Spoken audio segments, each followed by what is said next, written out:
पर लोगों से नहीं पूछा जा रहा, सिर्फ वोट बैंक पॉलिटिक्स की जा रही।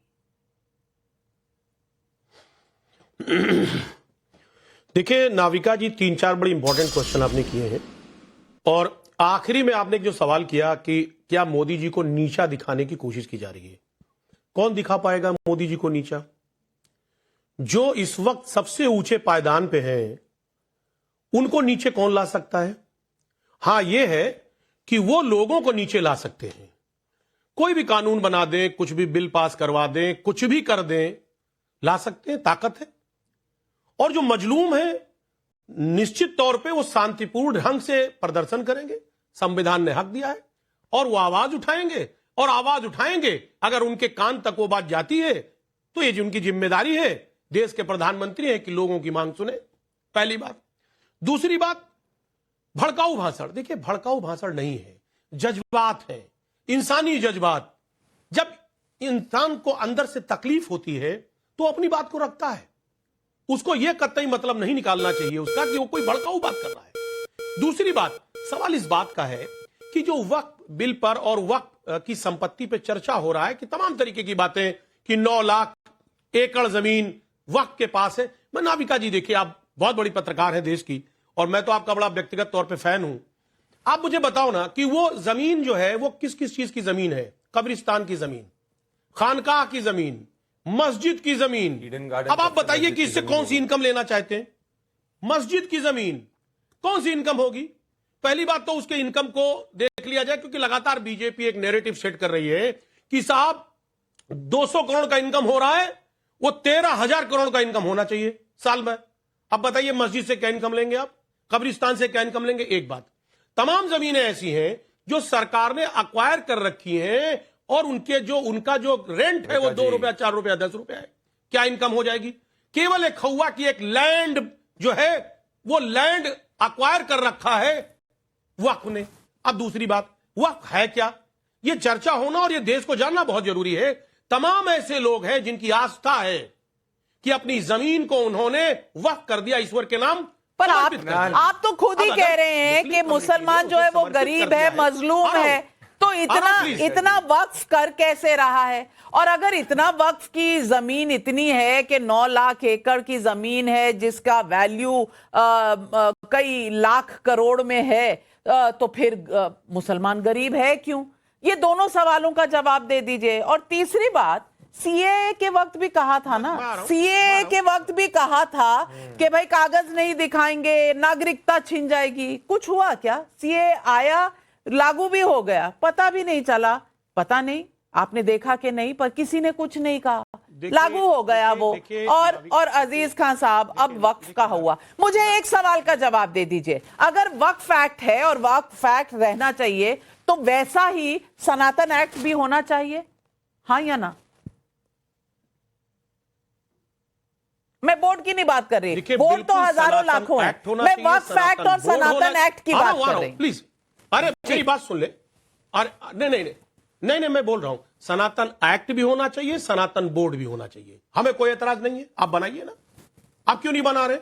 लेकिन जो एक बोर्ड पहले से है, क्या उस बोर्ड को डिस्ट्रैक्ट कर देंगे आप? उसके लैंड पर आपकी नजर है, उसकी लैंड को आप हथियाना चाहते हैं? मकसद क्या है? क्योंकि इस तरीके के बिल ला करके आप उसमें तमाम प्राविधान, एक लंबा चर्चा हो जाएगा। अगर मैं बात को रखूं, कहीं ना कहीं सरकार की नियत में खोट है। अच्छा, सरकार तो नहीं दूसरे लोग आपकी लैंड को हथियाना चाहते हैं। प्रदीप भंडारी, आप क्या हथियाना चाहते हैं उनकी लैंड को?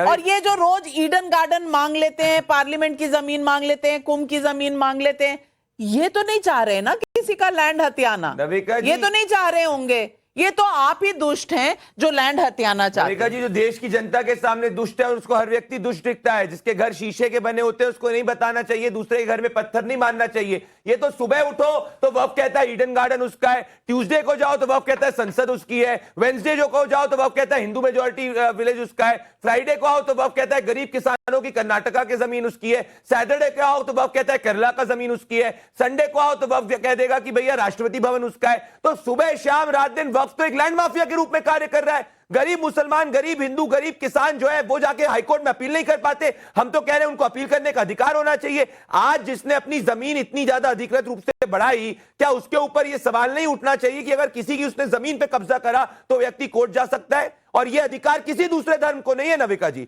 और अगर इन्होंने कानून का इस्तेमाल करके 1995 के अंदर अमेंडमेंट किया, 2013 में अमेंडमेंट किया, तो हम क्यों नहीं अमेंडमेंट कर सकते उसी कानून का इस्तेमाल करके 2025 में? नाविका जी, दो और तीन ये बातें बोल बड़ी रहे थे इंपॉर्टेंट मुसलमान धर्म को वक्फ। आज गरीब किसान, एक बोलने बताइए, दिया कर्नाटक के अंदर जो विजयपुरा के किसान है क्या वो इस्लाम फॉलो कर रहे हैं? जो वक्फ जाके कह रहा है उनकी जमीन है। ये बात मुसलमान की है ही नहीं। ये बात ये है कि इन लोग ने वक्फ को असीमित शक्तियां दे दी है, जिसके तहत वो हर हिंदुस्तानी की जमीन को अपनी जमीन कह सकता है, जो संविधान के विरुद्ध है। मैं सईद असीम वकार साहब से पूछना चाहती हूँ। असीम वकार साहब, अब अजीज खान साहब से तो मुझे अग्रीमेंट मिल गया। वो कह रहे हैं कि एक सनातन एक्ट आ जाए, सनातन बोर्ड बन जाए तो कोई दिक्कत नहीं है। आप भी सपोर्ट करेंगे? क्योंकि फिर अगर किसी जमीन को मांगेंगे तो फिर जाकर पेशी देनी पड़ेगी सनातन बोर्ड के सामने, मान लेंगे?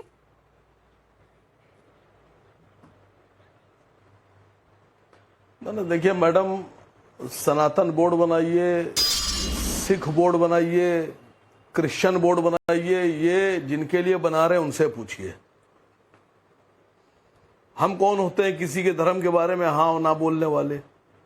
हम अपने धर्म के बारे में बोल सकते हैं कि हमारे लिए क्या फायदेमंद है, क्या नुकसानदेह है। अपने धर्म के बारे में आप जानती होंगी, क्रिश्चियन जानते होंगे, सिख जानते होंगे। हमसे आप हामी क्यों भरवा रही हैं? और दूसरी बात, ऐसा नहीं है कि खाली मुसलमानों को ही सरकार नुकसान पहुंचाएगी।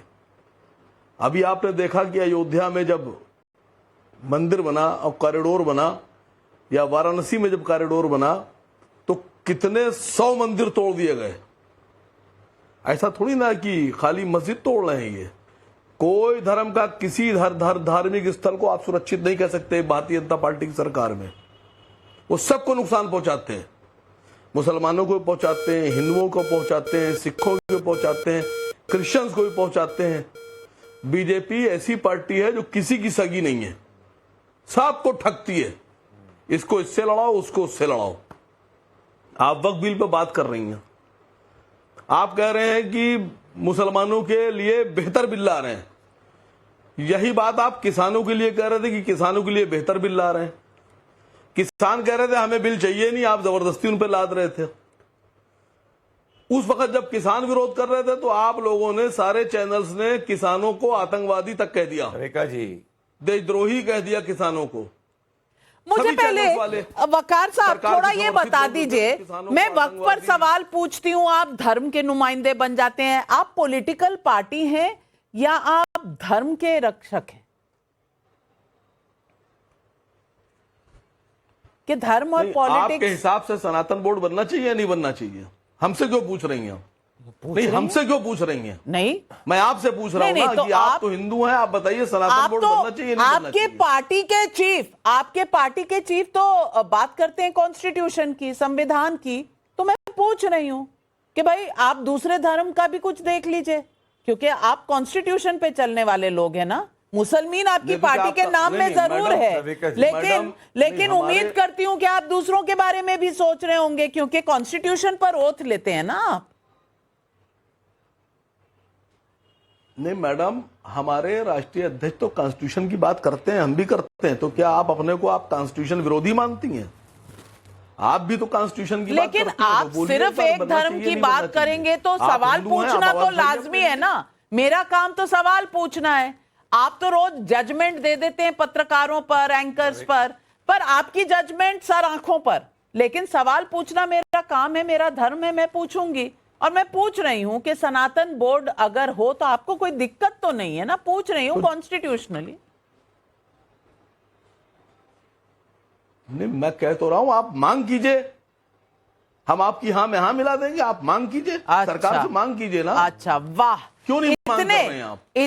इतने अच्छे से आपने सपोर्ट किया कि क्या बात। तो मोहम्मद फैज खान, तो फिर ये झगड़ा है क्यों हमारे देश में? फिर तो गंगा जमुनी तहजीब है, मुसलमान हिंदू को सपोर्ट करेगा, हिंदू सिख को, मुसलमान को सपोर्ट करेगा। बहुत अच्छा हमारे देश में माहौल है। फिर ये रोज रोज माहौल की बातें कहां से आती हैं? बहुत अच्छी बात आपने कही और मैं ये निवेदन करना चाहता हूँ, 2 मिनट मुझे शांति से सुनिएगा। जैसे इन सबको मौका दिया गया, मुझे भी आप मौका देंगी ऐसी मैं आशा करता हूँ। अजीज खान साहब और असीम वकार जी ने जो बात कही है